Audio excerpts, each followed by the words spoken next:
now. Now we're recording. Okay. Now I'll go back to screen share. So what you asked was, we were, like this. We were. Is that what you're asking, Gabrielle? We were.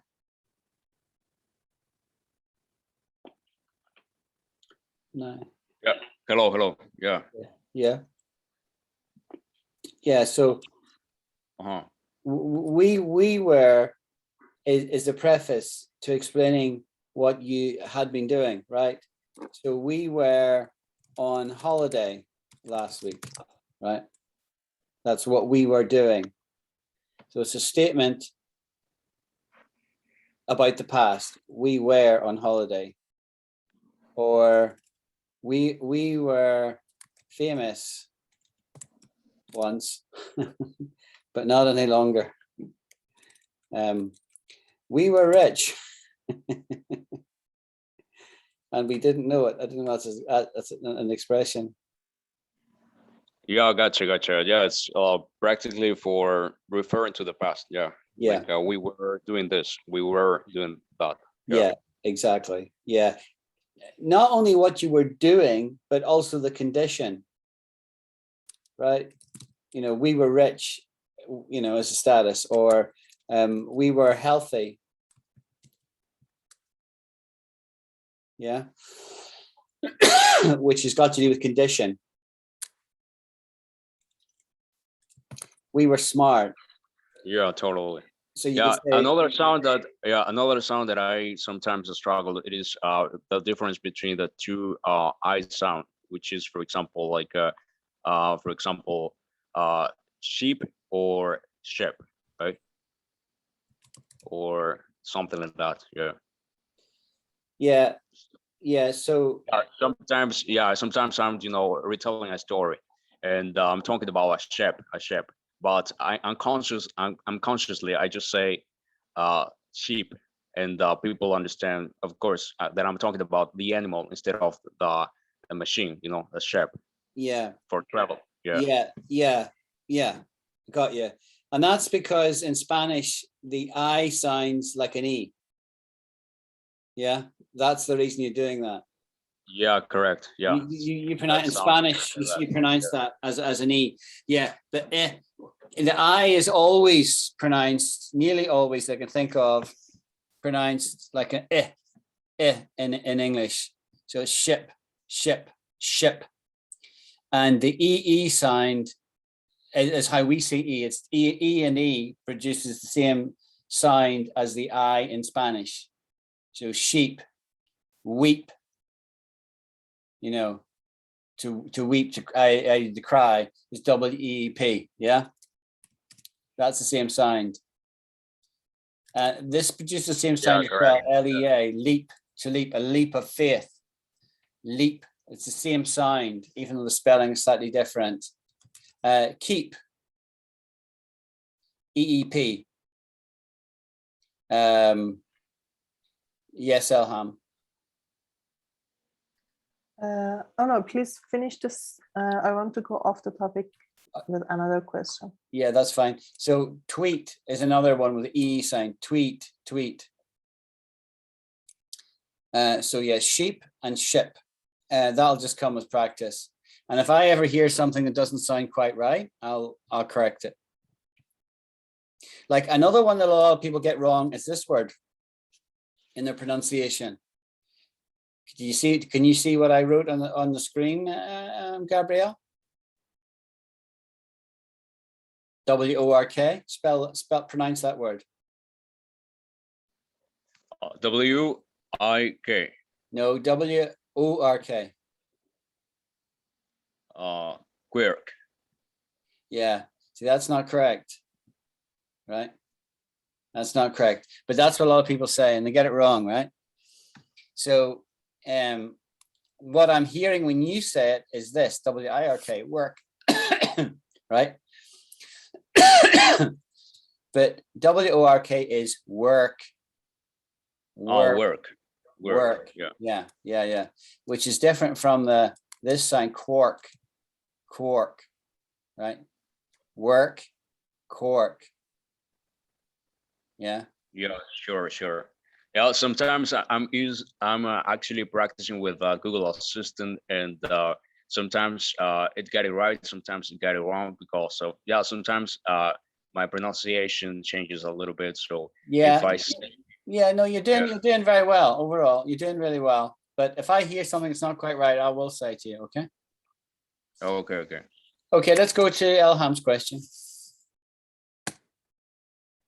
Yeah, I wanted to ask, we have a expression me time. Yeah, we do. So can we create other expressions like that, like me home, me cottage, maybe me pen, me phone? Can we do that? No. Does that make sense? No, we would say for all of those things there, apart from me time, we would say my, my. My phone, my home, my pal. Yeah. Is there any substitution, like something very because you see, informal? Elham is my pal, right? She is my friend. It's possessive. It belongs to me, right? But when we say me time, we're talking about time out, when I've got some time just for myself, where I don't have it to deal with anybody else. I see. So when I went motorcycling this week and camping, I was all by myself. I got some, we would say this, genuinely we would say this, I got some me time. I see. I didn't have to please anybody else. I just had to please myself. So it was me time. Me time, which is short for time for me. Yeah. And that's a modern thing, because the problem is in modern society, we always feel that we're always on. They've got this expression, always on, like a television that's always on. There's nothing more irritating than a television that's always on, right? And so in our society, we meet people during the day and work, and then we might have family in the evening. And if we're not speaking to family or not speaking to colleagues, we're on our phone on social media. And so we're always on. We never get any me time, downtime. Yeah. And so because of that, there is a push to get people to do that, to have time for contemplation, for thinking, making decisions, right? So in modern society, we kind of push for that. And if you go on some yoga courses, yoga training things, a lot of them will ask you for your phone. They'll take your phone off you. You got to do without your phone for a week. And it's almost like coming off a drug. because people are so needy, for that kind of thing. Yeah. Quite interesting. Yeah, so me time.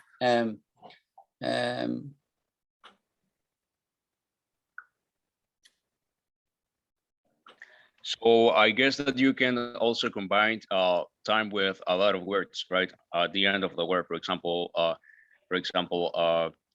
sleep time or lunch time, or how could I say, breakfast time or something like that, dinner time, right? Yeah, but you'd never preface any of those with me. You would only put me with me time, and me time is just an idiom, really. It's really just an idiom for time alone. Oh, okay, gotcha. That's all it is. And also, may I ask you to read this sentence again? Civis pacem? Civis pacem para bellum? Yeah, pacem. pacem. Yeah. Yeah, pacem. So let's find out pronunciation on the web, right? So Thank you.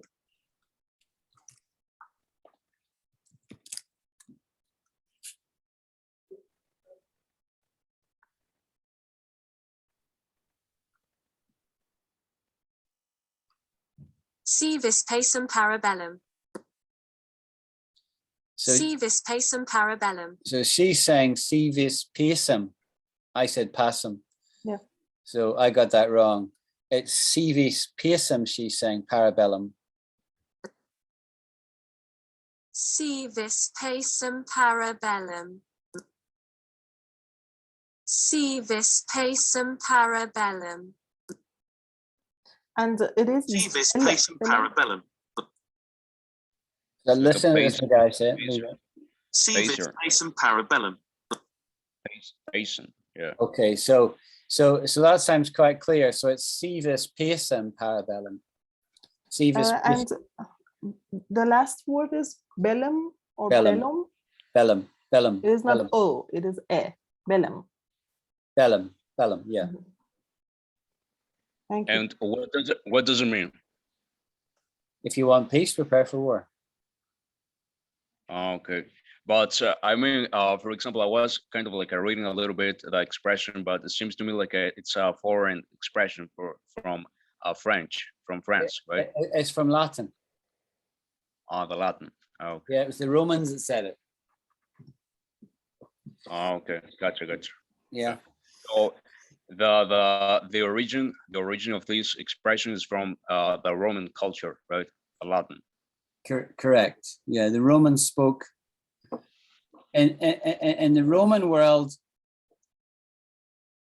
well, I want to correct the pronunciation thing in what you said before I forget, right? You said a region. It's origin. You said the origin of this expression, right? Yeah. The region. It's So origin. It's origin. yeah, the first letter is O, like origin, right? Origin. Gotcha. Yeah, the origin. Not a region, it's the origin. Origin. So there's emphasis on the first syllable. Origin. Origin. Origin. Oh, okay. Yeah. If we talk about something, the beginning of something, we say the origin, or we could even say the genesis, the beginning of it, right? The genesis of the idea, or the inception. But the right word here would be origin, the origin.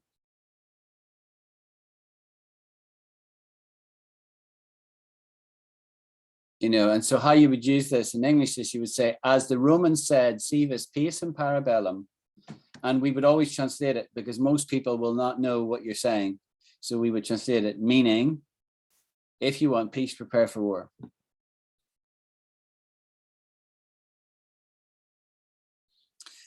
Okay, any other questions before I go to my list? Yeah, sure. For example, if you are using certain words, for example, like this one, tear and tear. So it's the same word, but I guess that it depends on the context. You're gonna use it as a tear or tear. Like for example, tear apart or tear down, right?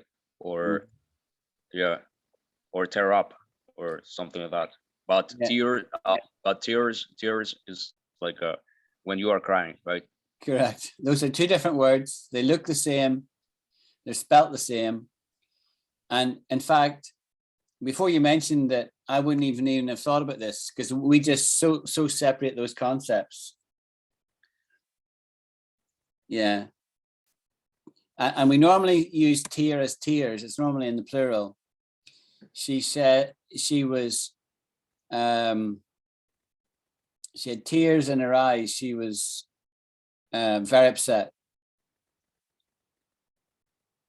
But there's another word that sounds the same as tear, but it's spelled differently, tear, which is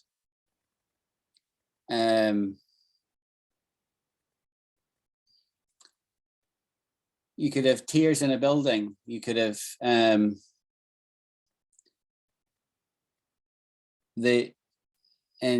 ancient Babylon, you've heard about the what's known as the ancient hanging gardens of Babylon. It is believed they were tears. Yes. So if I say tears and goes to images, yeah, here's tears, tier 1, tier 2, tier 3. Tears. Tiers. Things built on top of each other are in tiers. The pyramids are built in tiers. Tier 1, tier 2, tier 3. So it sounds the same as the tears when you're crying, but it's obviously a different thing. Tiers. Here are tiers. Tier 1, tier 2, tier 3, tier 4, tier 5, tier 6. Yeah. Tiers. So does tier in that case mean, like, for example, section, or like a number 1, number 2, or like a lesson number 1, lesson number 2, or so on? No, it's always got to do with building something on top of something else. Always. Right, see this picture here, right? Something is building on something else. You know, I provide a service. Such as what tier do you want? Do you want tier 1 that gives you this and that? But if you want tier 2, it gives you this and that plus this extra thing.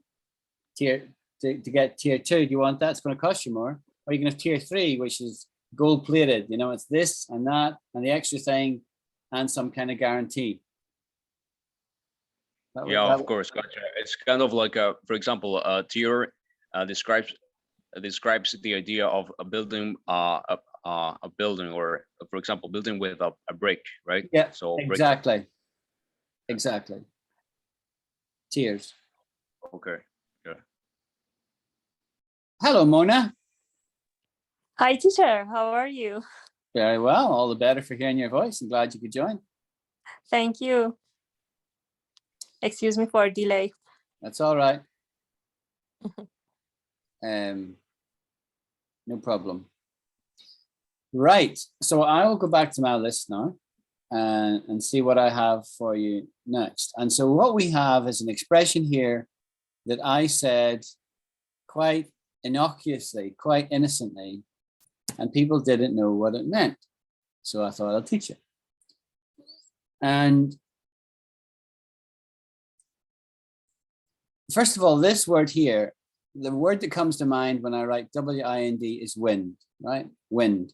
So you can have wind outside because it's a blustery day, strong wind. You get a strong wind when there's a hurricane or a storm, wind. But this word can also be wind. I wind a clock. Or at least in the olden days, we used to wind up clocks. And then they went tick tock, tick tock. Yes? Now it's spelt the same. Wind up a toy, wind up a clock, yeah? And these are the old kind of clocks you would use and you would wind them up. And when you're winding up, you're actually increasing a tension in the spring, which provides the energy to drive the clock. I am teaching Granny to suck eggs, as we would say, right? This is obvious stuff. Everybody with me so far? I need a thumbs up or a verbal okay. Thank you, Ilham. So the expression I used was this, winding down. So nothing to do with wind. It's winding down. And we use this expression about ourselves.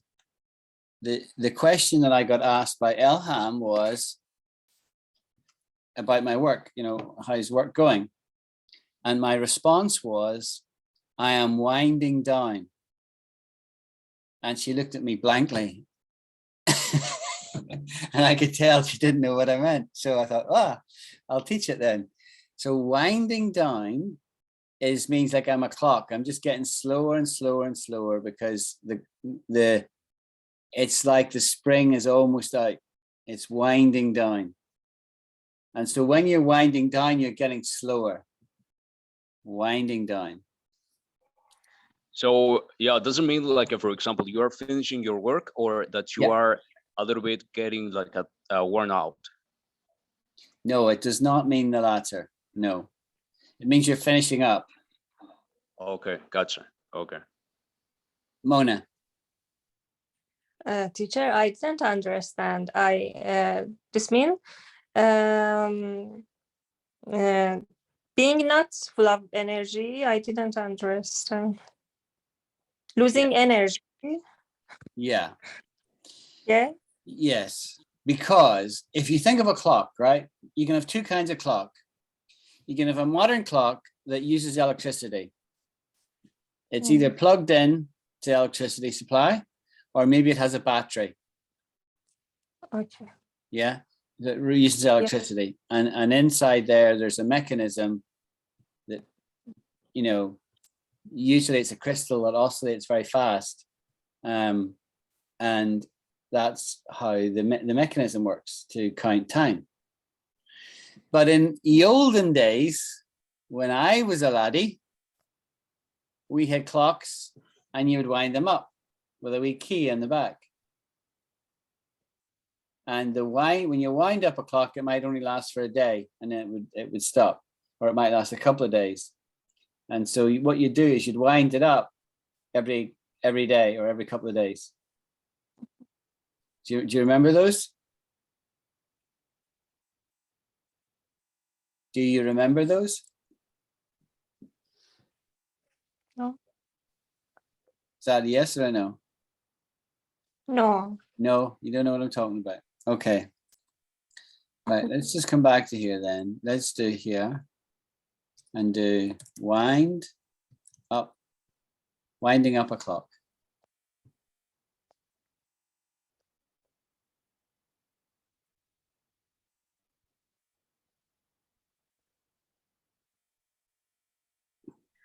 So is wind up the clock is kind of like a calibrate the clock, like adjust it to the right time? It's not. No, it's not to calibrate it, nor to set it. Those are two different words. To set the clock means move the hands to the current time.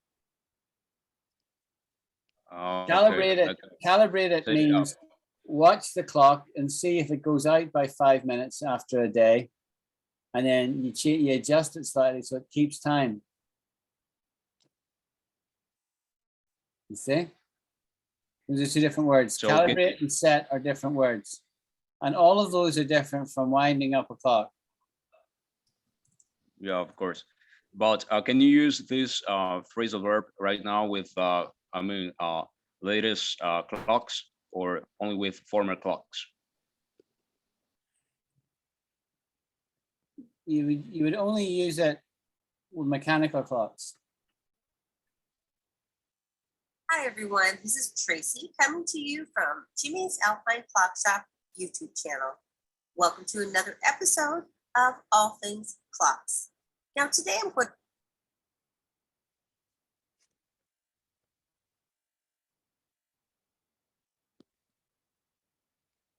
Now she's going to use a key here to wind up this clock. This side of the key. Okay. This side of the key is 3. Now the other side of the key is a 6, and that is to wind the strike and wind the time. So what I'm going to do first is I'm going to wind the time. So it's this side of the clock. And whenever you're winding the clock, if you've ever heard the saying that you can overwind a clock and you have to be careful of that, that is not good information. That is not true. If a clock is not winding properly, that means there's something wrong with the clock. So when you put the key in, just make sure you don't hit the dial or any part of the clock that might scratch it or damage it. Now, when you wind the clock, wind it whichever way it moves. So this one is not going clockwise, it's going counterclockwise. So I'm going to be turning it. Now just give it a natural turn. So it's 1, 2, 3, 4, 5, 6, 7, 8, 9, 10, 11, 12, 13, 14. Okay, I think we made the point. So she is winding up a clock. Winding it up. So it's putting pressure in a spring, it's twisting a spring, which then the clock will unwind gradually over the next few days. Yeah, gotcha. So, yeah, summing up, that means that you are supposed to use that phrasal verb only with a mechanical clocks, not with digital clocks, right? Yeah, it doesn't work with digital clocks. Digital clocks are either on or off. Now, so given that, that's the background to inform the expression that I used personally. We use it metaphorically to say, I am winding down, right? In other words, I'm working some less hours. I am doing less work because I have less work to do, because in work, you're not just providing a service that when you get to the end date, you stop providing that service. In a lot of places, if you're a manager, you are an organizer of the flow of work. And if you're coming to the end of a job, you don't want to organize things that you cannot finish, that you cannot complete. And so a good way to describe it is you're winding down. You're winding down like a clock. You're just letting things come to a natural end. Mona, you have a question. Is this beginning to make sense to you, my dear? No, teacher, I don't have question. Excuse me, I forgot to lower my hand. Oh, that's fine then. That's fine. That's fine. No, but my question still stands. Is this beginning to make sense now? Okay. Is it making sense to you, Mona, what I'm saying about winding down? Yes, thank you. Yeah, good. Okay, so we've done winding down, and so we'll go to another topic now. Now, this is a word, I'm going to teach you this one. I've already done it before. Just back in February, because I made a note of it. But it does come up a lot. And some of you mightn't have been in class that day, and some of you might have forgotten. And if anybody can remember it, you can teach the rest of the class. So let me write the expression. And it's very common. It is what it is. It is what it is. What does that mean, Elham? It means this is the situation and it's not going to change and you have to accept it. First class. Thank you. Exactly right. And, we use it about a lot of things, and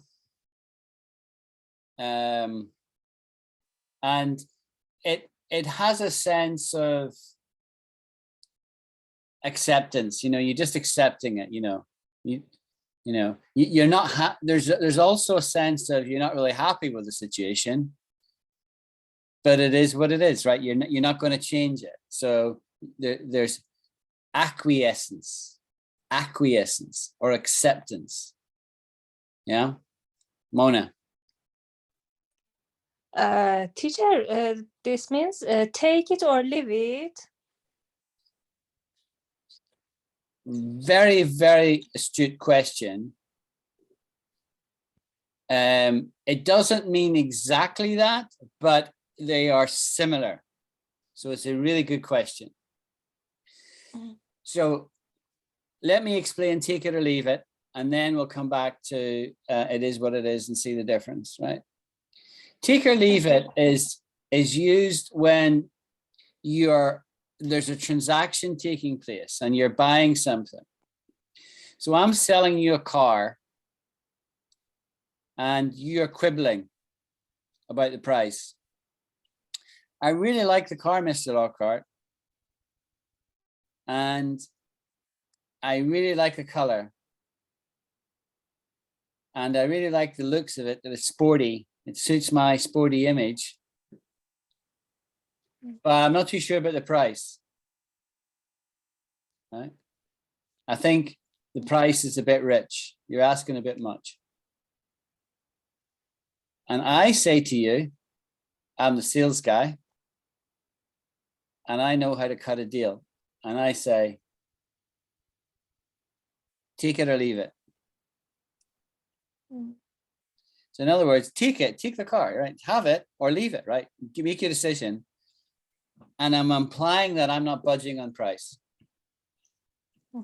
Now I might budge in price. I might say, well, if I reduce it, Mona, in the transaction, I would never call you by your first name. I would always call you by your surname to show respect. You see, so I would say, I don't know what your surname is. But if I did know your surname, let's say your name is Smith, right? So I would say, well, Miss Smith, if I reduce the price by £1,000, would you take it? And you might say yes, or you might say no, and I'm still unhappy with that price. That's still too much. And I would say to you, well, just take it or leave it, right? I wouldn't offer you any less than that. See? Take it or leave it. Now that's different from it is what it is, because it is what it is describing an overall situation that's not going to change. It's not describing a transaction as such. I could use it in the context of a transaction. It is what it is, you know. But like, so you might say to me, well, the car's a little bit rusty and it's a wee bit old and it's got a high mileage. So I'm not too sure. I'm not too sure about it. One of the things I could say to you is, well, it is what it is, right? I can't change these things about this car. I can't make it younger. I can't make it lower mileage. I can't change the color of it. It is what it is, right? That doesn't mean the same as take it or leave it. I'm just saying you can't, as Elham said, you can't change certain things. There's certain things in life you just can't change. And yeah, I imagine that, yeah, you use this expression like it is what it is when you are a resilient person and you have to accept something because you cannot change it. So it's part of the acceptance process, right? But take it or leave is more like there is no more chance. There is no more chance for negotiation, right? So correct. You That's have to it. take it or leave it. Right? You got it. You got it, Gabrielle. You got it. Okay. Can I move on then? Right, here is not an expression, but just a word.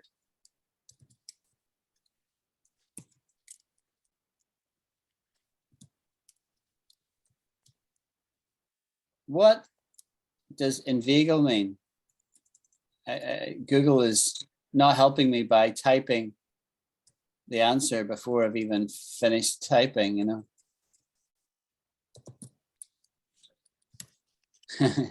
He's coming up. Right, that's the word, is inveigle. What does inveigle mean? Anyone?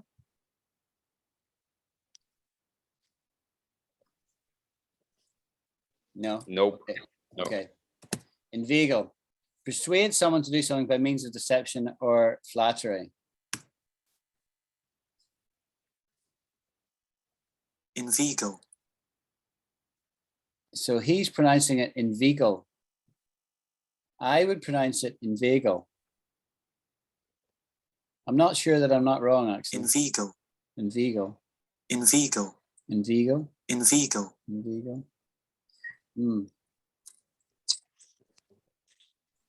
So what's the most popular pronunciation? I would say inveigle. Look, I'm right. See, I'm right. There you go. It's inveigle. See that? Inveigle. inveigle, inveigle. So Google isn't always right, right? It's inveigle, inveigle. Now we've got the pronunciation right. What is the meaning, right? Entice, that's quite a good one. But notice that it has this idea of win over by wiles, right? So I'm going to win you over, but I'm not being honest in my winning it over to you, right? I'm deceiving you somehow. That's what I'm doing when I'm inveigling. To acquire by ingenuity or flattery. Wangle inveigled her way into promotion. That's a very good example, right? So she inveigled her way into the favor of the boss, right? So she manipulated things. And other people can see that and they're not happy about it. Right? So to inveigle, good word to know. Great word, actually.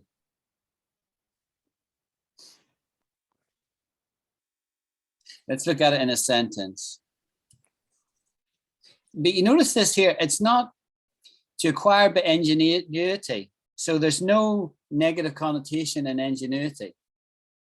Ingenuity is cleverness, ingenious, right? So it could be done negatively, like by flattery, saying things that you don't mean. Inveigled her way into promotion, but it could be ingenious, right? Let's look up sentences. Does it relate to, for example, like a persuasion, like a persuasive? Yes. Yeah. Yes, exactly. It's always got to do with putting yourself in a situation where, I could persuade you that that restaurant was a good restaurant, right? So there's no me in that. I'm just doing the persuading. But to inveigle is to put yourself in a situation. You're putting yourself to an advantage. So she inveigled herself into her promotion, or we inveigled the information from him. We somehow found a way of enticing the information out of him. You could say, here's a famous one from the Bible, that Delilah inveigled the source of Samson's strength. Didn't she? Yeah, of course. Yeah. So inveigle and entice are practically synonyms, right? Yes, they're similar. They're not exactly the same. Entice is where you are getting somebody to do something. You're tempting them to do something. Right? Now, it may or may not involve putting yourself in an advantage situation, but inveigle is mostly to do with putting yourself at an advantage. Let's look at these recent examples here. All those thinly veiled efforts to inveigle an answer are met with a stock response. To reach Peru, Dr. Kopek, or Kopchek, I don't know how to pronounce that, had to first get to a port and inveigle his way onto a transatlantic freighter. Now that is a classic example there. He had to inveigle his way onto a freighter. See, he put himself in a situation. The two cell surface proteins that SARS-CoV-2 uses to make contact with its target cells and inveigle its way into them would fit into this category. So this is speaking about a virus inveigling its way onto a cell in a human. See, it's penetrating it, so it's inveigling itself. Yeah, like take advantage of the situation. I guess that this word is gonna be used in this type of work environment, right? Yeah. Like getting a promotion. Yeah. Here's a good one. And finally, he is lost at the very end of the world when he sent on to Edinburgh to inveigle his way into the affections of the Scottish King James VI, poised to become the English King James I upon Elizabeth's death.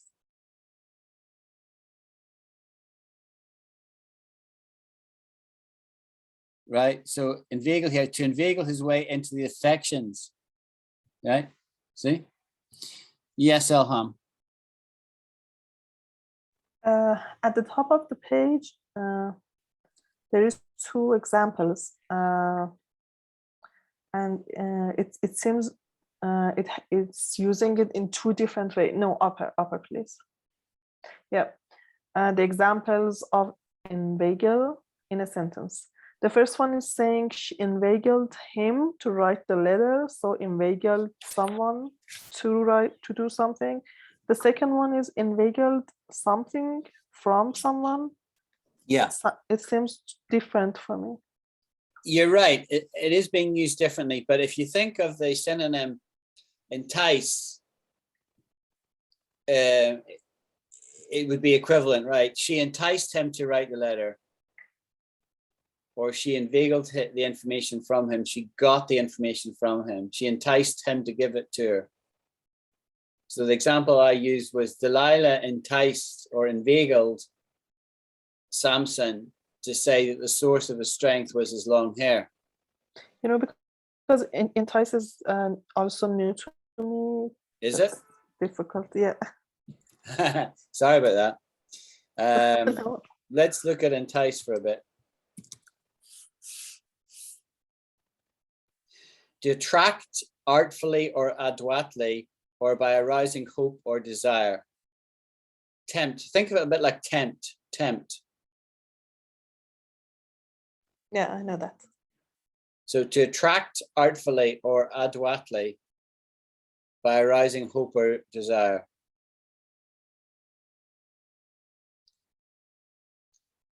That was a total enticement, right? It was, to do something.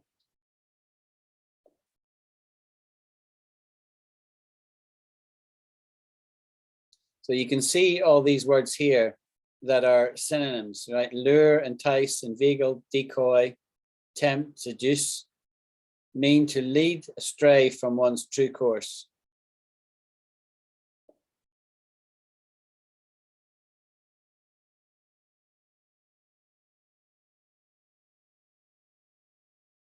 Here's an example. Every commercial seemed to be for some tempting snack, specifically designed to entice me from my diet.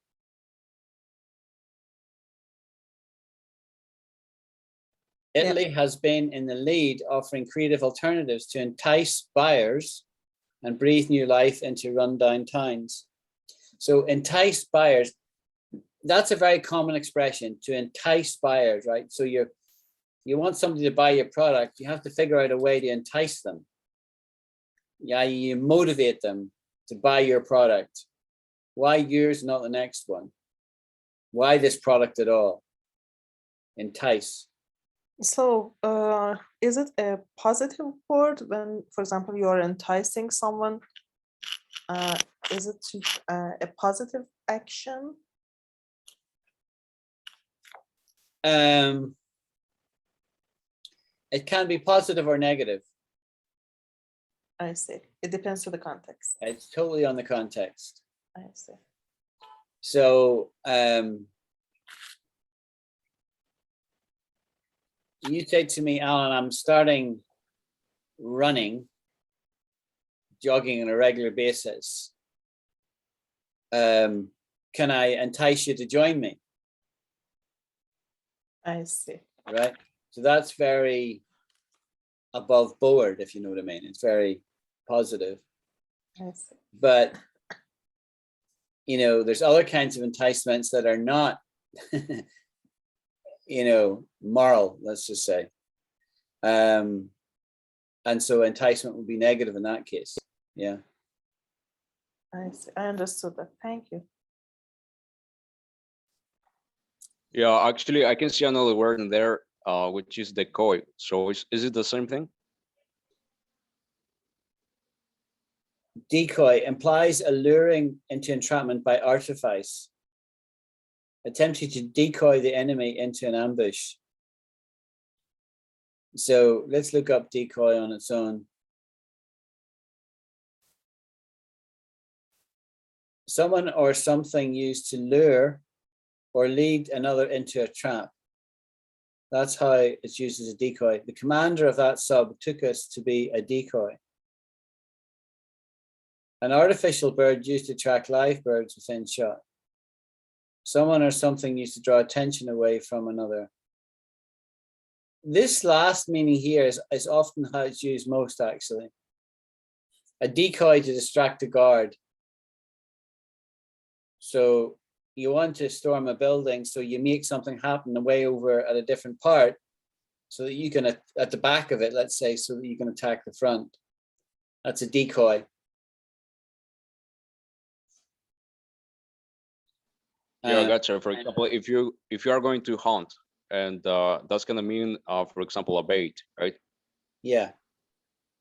Yeah. But if you are a guard and you are watching on the night, and there is something or somebody who is enticing you, is also decoying you, right? Yeah, exactly. Exactly. Yeah.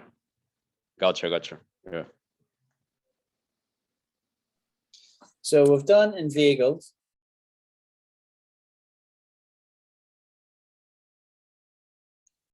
And we've done decoy, and we've done entice. And so another word which is similar to inveigle is the word inserted, right? So you could say he inserted himself into a situation, right? Or you could say he inveigled himself into the situation. And both those are kind of very similar thought. Yeah. What do you mean exactly with that? So sorry, I lost track. Well, okay. If you say he inserted himself into the situation.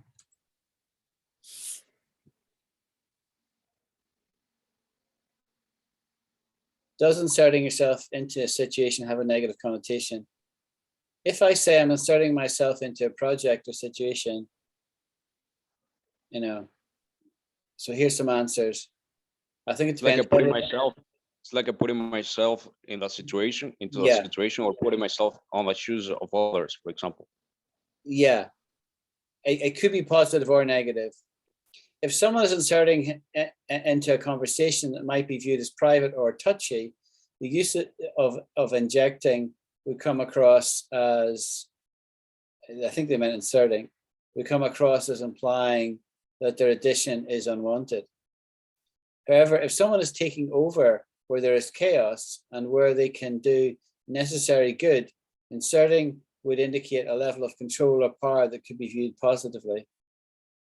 For example, someone inserting themselves into an argument to diffuse it could be viewed as a forceful but ultimately positive action. On the other hand, someone inserting themselves into a conversation between two very emotional people might be viewed as inconsiderate or oblivious. So I would say you need to consider whether the connotation of forcefulness adds a positive or negative effect. If not, consider what you're trying to get across with the verb and look for a word with a relevant connotation. Something more neutral like joining might also work, although depending on the context, that kind of active verb might still be considered forceful. So rephrasing what you're saying completely might be more appropriate.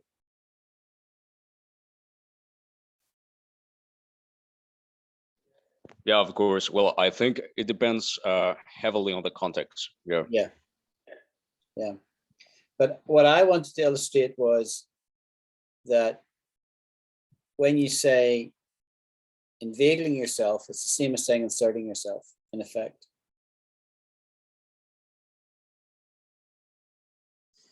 Now, here's so can I use that expression, for example, if one friend of mine is, I don't know, facing some troubles or some problems can I use that expression for expressing that I wanna, put myself into that situation, or for example, inserting myself into that situation because I wanna understand how she or he may feel, right? Correct. And I would say inserting is better to use there. Inveigle yourself always has the idea that you're doing it for some advantage for yourself as opposed to others. Where inserting yourself is a bit more, there's no claims about whether it's positive or negative. It's just describing what's happening. Yeah, I get it. Got it. Yeah. Oh, okay, so then we have this expression, benefit of the doubt. Does anybody know what this means? Benefit of the doubt?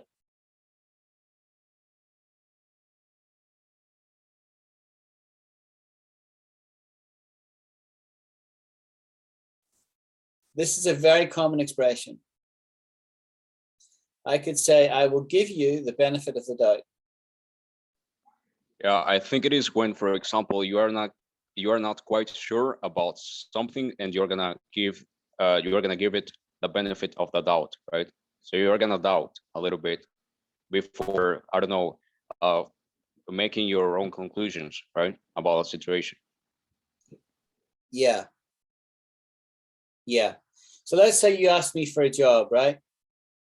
And I don't think you're really qualified for this job. And I say, Gabrielle, I don't think you have the experience or skills necessary to do this job. But you know what? I'm going to give you the benefit of the doubt and let you have the job. See what I did there? So basically, I've said I've got my doubts, but even though I have my doubts, I'm going to give you the benefit of the doubt. I am going to let you prove yourself. I'll give you the benefit of the doubt. So it's not a strict no, nor is it a strict yes, but ultimately it's a yes for now. Yeah, so you are giving me like a hope or an opportunity, right? Yeah. So I'll give you a real example. This happened 40 years ago, right? In my experience. So I did my driving test, driving around, getting asked questions, showing how I can reverse a car, all of that, all the stuff you get examined on. And in the question and answer session, there were some questions they asked me, and I didn't get the answer quite right. I kind of made answers up of what I would do. Like one was, what would you do if you ever stopped on a level crossing? You know what a level crossing is? Where a road and a train cross over. And when there's a train coming, the barriers come down and stop the cars going so the train can get through. Is it a bridge? It's not a bridge, it's called a level crossing. It's like a crossing the rail where the trains goes? Yeah. Okay, gotcha. I got the picture. Yeah. Here's one. Level crossing. So here's the road, and there's cars, and here's where the trains go. So they cross directly at the same level. And so obviously that would create an almighty crash if it wasn't organized. So what happens is these lights change and a barrier goes across to stop the cars going, and the cars just have to wait till the train has come through. When the train is through and it's clear, coast is clear, then the barriers open up. That's what a level crossing is. Here's another picture of one. Here is one here. Here's one where the train is crossing over.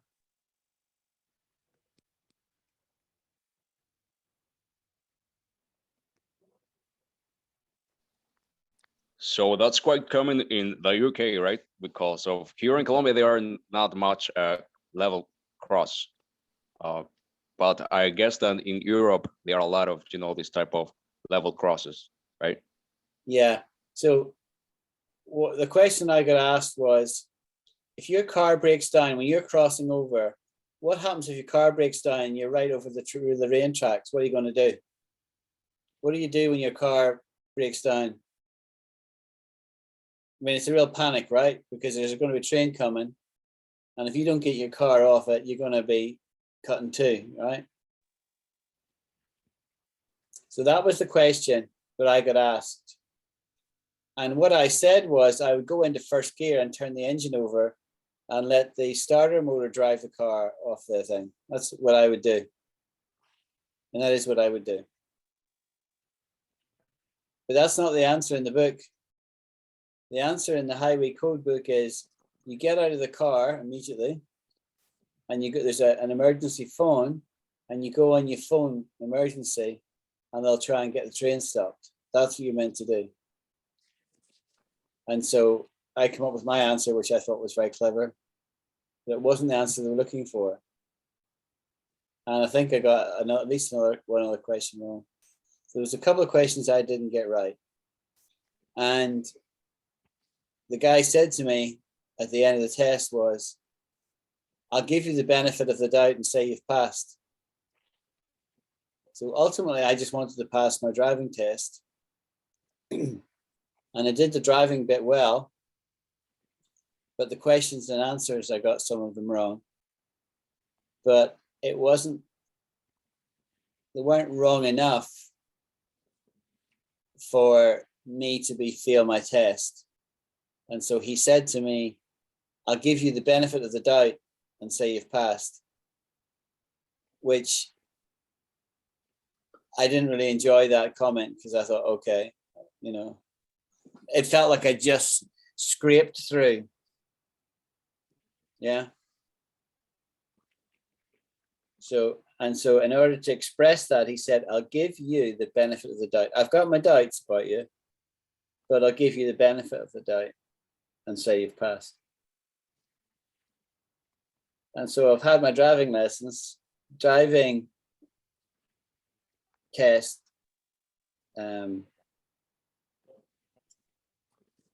license, as we call it, the driving license. I've had it for 40 years. Never once have ever stopped on a level crossing. But I'll never forget that to the day I die. Yeah, totally. I imagine it was very, very shocking, but yeah, it was such a great thing. So you were presenting like a driving test, right? Yeah. Yeah, exactly. Yeah. And he told you, I'm gonna give you the benefit of the doubt because maybe he wasn't quite sure about you, about your skills.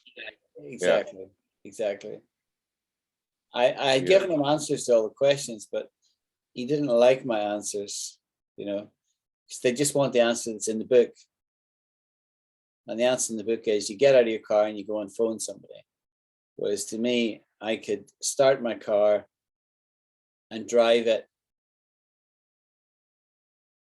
on the starter motor and in 2 minutes be off the track. So that's what I would have done, and I would still do, to be honest with you. Okay, yeah, guys, you were a fast learner. Yeah, I think we'll call it quits there. We're 15 minutes over already. We didn't do very many words, but I think we fully explained them, which is good.